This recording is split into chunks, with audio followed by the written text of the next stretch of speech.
Well, Dr. Gipp, I appreciate you coming to the Bible study with me. I've been coming here for a couple years, and I got thinking about what you told me the other night, and I really think my friends would like to hear this too because they really love the Bible. Well, I hope so, but I'll be honest with you, from past experience, I found that they'll probably be a little less than excited from what they hear.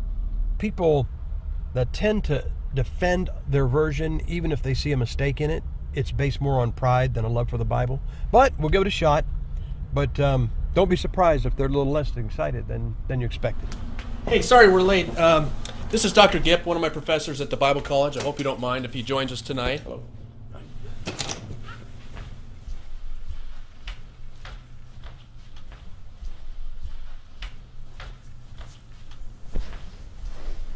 Well, hey, thanks for coming, Sam. We've just been discussing some of the miracles in the Gospels in our group, so glad you came. Justin, why don't you tell us a little bit about your friend? Well, Dr. Gipp and I were talking after class a couple days ago, and he brought up this new concept about the modern translations, and I thought you guys might be interested in it. And I don't know, maybe you can explain it better than I can. Well, guys, I am a King James Bible nut. Now, you probably heard about those, but let me tell you what that means. We believe that God inspired a Bible perfect in the original, which is probably what you guys subscribe to, but then we don't think he lost the power to preserve it and put it in our hands today. Now, if God preserved his Bible to this day, it's got to be in one of the versions. It can't be in 100 or 200 different versions. It's got to be in one of them, and we believe it's in the King James Bible.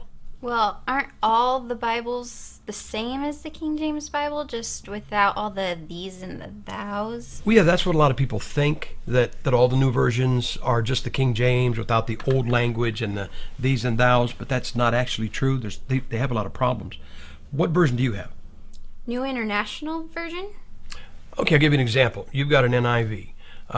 Read Matthew chapter 17, verse 21 for me, if you would. It's not there. Well, what comes after verse 20? 22? Well, it's okay. Read Matthew chapter 18, verse 11. It's not there. What comes after verse 10? 12? So you bought a Bible from somebody that couldn't count to 25? Well, those verses are in mine. Well, what version do you have? The New English Bible. Well, actually, there's a problem with that. That is probably common to just about every version here. Turn to Luke chapter 23. And while you're turning there, let me ask you guys a question. Do you guys believe in a hill called Mount Calvary? You probably sang a hymn or two about Calvary. You saw a church, Calvary Baptist Church, it's a commonly used word.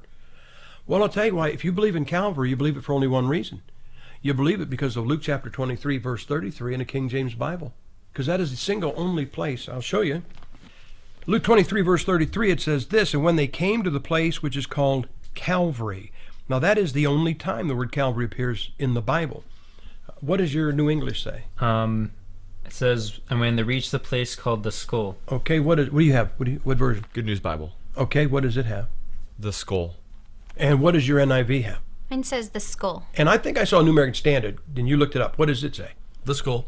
And what do you have? Mine says Calvary, actually. All right. Do you have a King James? What do you have? The New King James? Well, let me ask you this. Do you have a in your hands New King James, or do you have a between your arms New King James? You don't know, do you? Mm-mm. Well, the fact is that they've made running changes in the New King James and never told anybody about it. I'll show you. I've got a New King James. In Zechariah chapter 13, verse 6, the King James Bible has a prophetic reference to Jesus Christ. And in that verse, it says, "What are these wounds in thine hands?" Now this is a New King James Version. And here's what it says in verse 6. "And someone will say to him, what are these wounds in your hands?" Now they took out thine, but the prophecy is still there. So you got a King James Bible, "What are these wounds in thine hands?" And a New King James, "What are these wounds in your hands?" Now this is a 1982. This is when it first came out. That's the edition.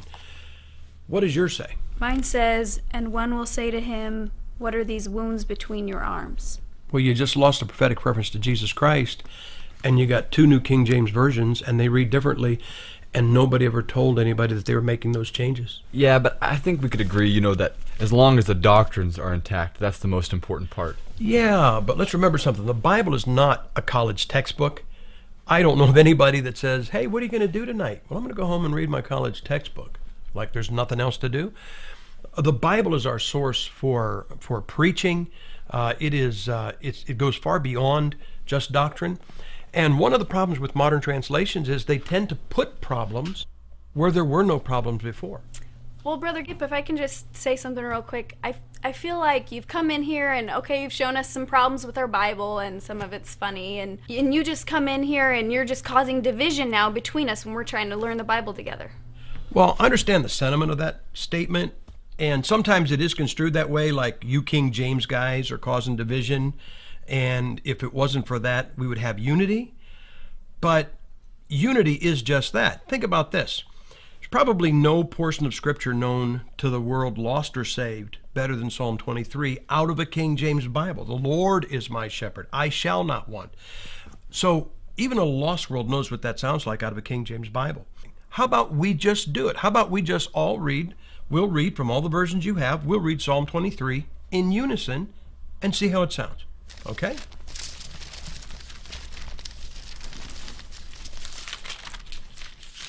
Now, before we read this, we all acknowledge from the Bible that God is not the author of confusion.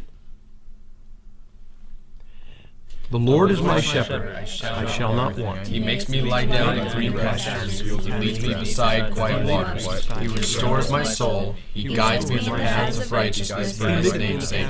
Even though I walk through the valley of the shadow of death, Darkness, I will not be afraid, Lord, for you are with me. Your shepherd's rod and staff protect me. Thou spreadest a table before me in the sight of mine enemies. Thou hast richly my cup overflows. Surely goodness and loving kindness will follow me all the days of my life. Love will be with me all my life, and your house will be my home as long as I live. Forever. Now, what one word best describes what you just heard?